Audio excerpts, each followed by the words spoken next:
I always thought the more effort you put into something, the more you'd see a result.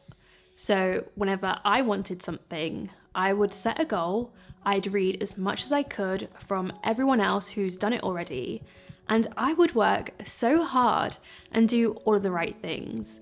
I'd even try to manifest it using the law of attraction. But I would notice that the things that I wanted, they just seemed to come so easily to other people, but not me. No matter how hard I tried, it never seemed to be enough. And this was my exact problem. I was trying too hard. It's when I stopped trying that things changed. I made friends when I stopped trying to make friends. I met my partner when I finally gave up on my ex and wanted to focus on being on my own. I changed my career when I accepted that a job is just a job and I don't need to dwell on it.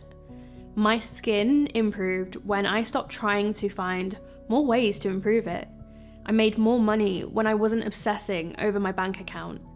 And even this YouTube channel, it started to grow when I finally stopped looking at the numbers. Every moment when I gave up on what I wanted, things just seemed to happen. And at first I thought maybe this is a coincidence or a delay in the reward for my efforts, but it wasn't, it's an actual thing. Alan Watts called it the backwards law. The more you pursue something, the less likely you'll get it because it reinforces what you don't have. And this whole thing comes down to scarcity, the feeling of not having enough. I first heard about the term scarcity when it comes to the law of attraction. So if you ever read up on the law of attraction, people will always talk about focusing on abundance instead of scarcity. So you're meant to act and feel as if you already have the thing that you want. And in theory, I guess this makes sense as it should help with the backwards law, which says that you won't get something if you feel like you don't have it. But the thing is, whenever you think too much about anything, even if you're trying to think about it in this positive way, like you already have it, you're still acting from a place of scarcity. Because if something is already in your life, you don't think about it. But when something is missing from your life, your brain only seems to focus on that missing thing.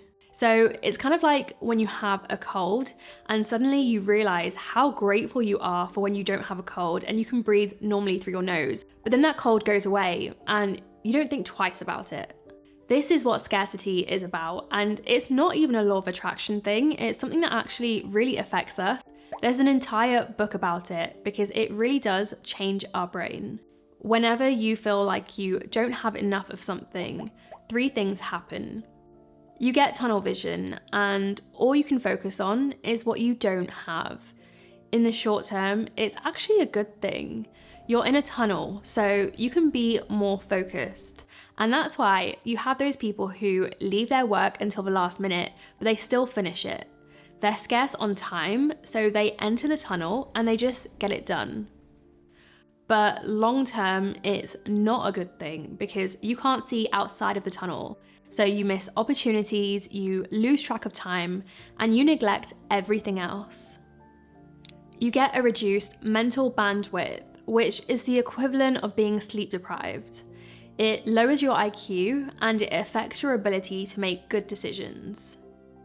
You think in terms of trade-offs. So, for example, if you're busy, you feel like you don't have enough time, you're scarce on time.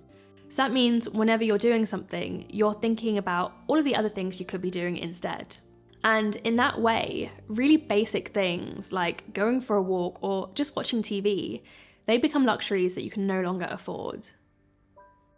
And all 3 of these things, they trap you. They make you act in a way that creates more scarcity in your life. If you're lonely and you want to make more friends, you're going to be so focused on trying to make new friends that you try so hard and you overthink everything you say. And in the end, you just come across as awkward and needy. If you're desperate to get married, all you see is people in terms of being a partner rather than just seeing them as people, and that makes it so much more difficult to get to know them.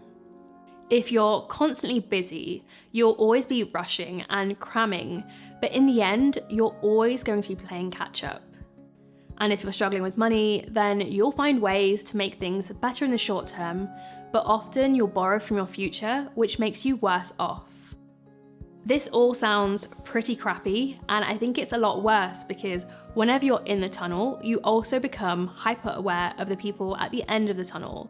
So you notice people in happy relationships, or people with successful careers, or people who are in great shape, all of the things that you don't have. And that just makes you compare yourself to them, which feeds into your insecurities and inadequacies so much more. And I think in the end, this is what scarcity comes down to and what trying too hard comes down to. It's a story of impatience and insecurities. You try too hard to make friends because you fear being alone. You try too hard to get good grades or climb the career ladder because you feel undervalued. You try too hard to get things done because you have a fear of missing out. And this is something that I became aware of a few months ago with how hard I was trying with YouTube videos. So don't get me wrong, I enjoy making these videos, so naturally I put a lot of time into them. But I kind of got to the point where I noticed some people that I knew going viral and they were growing like crazy, and it made me feel inadequate, but more so, it just made me feel really impatient about growth. So I started to put more time into editing, but it was more than what felt natural to me, and I feel like I started to lose my joy over the process because of it. So I stopped trying so hard, and then a few weeks later, that's when I started to grow. So look, I'm not telling you to not make an effort or to not work hard, but there's a difference between trying and trying too hard. Trying is putting effort in, but trying too hard is unnatural, inauthentic, and desperate.